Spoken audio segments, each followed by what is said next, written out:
So, na ako itudlo ninyo guys, DIY para sa atong pang scrub sa atong skin nga mo refresh ta. So, natay sugar, natay lemonsito, then coffee.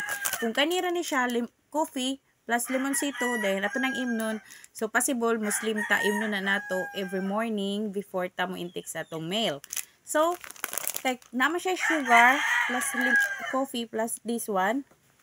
Pwede na to ning scrub. Pareha na ko, wala ko ikapalit sa pang scrub sa tong skin kay nahurot na sa budget sa diaper o gatas sa bata. So nagdiaway ta guys. Naaras atong kisina makita. Healthy pa na siya gamiton kay walay chemical nga sagol. So magmix lang kag sugar, magmix lang ka aning coffee plus ang juice ani niya. I-scrub ninyo siya twice a week lang. Before then, after ka mag-scrub ani, kumugawas ka sa init, palihog lang. Pagbutang gid always og mga sun protection nga cream sa imong naong ug sa imong body. Kay ngano, basi magka-rashes ka kay isog man ni siya guys. Makapaknit man ni siya sa panit. So katong ganahan nga kanang mga paknit matangtang to yung mga dead skin. So pwede ni ninyo gamiton. Di na mo nuni na mo mga Watsons para mamalit dito mga pang pagwapa. Mag-DIY na lang ta kay mas tipid pa. Then katong nagamit og coffee nga beans, di ba i-squeeze ninyo naman ay mga waste, pwede na siya ninyo gamiton sa pang scrub. Butangaran na ninyo og honey.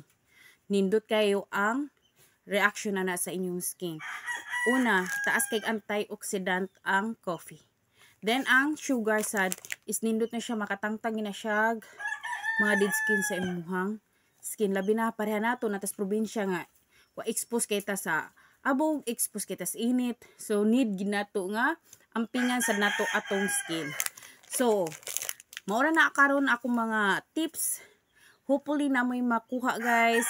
Katong mga kwartahan na makapalit sila katong pag-scrub nila. So, okay ra kami ni ani nga wala ikapalit.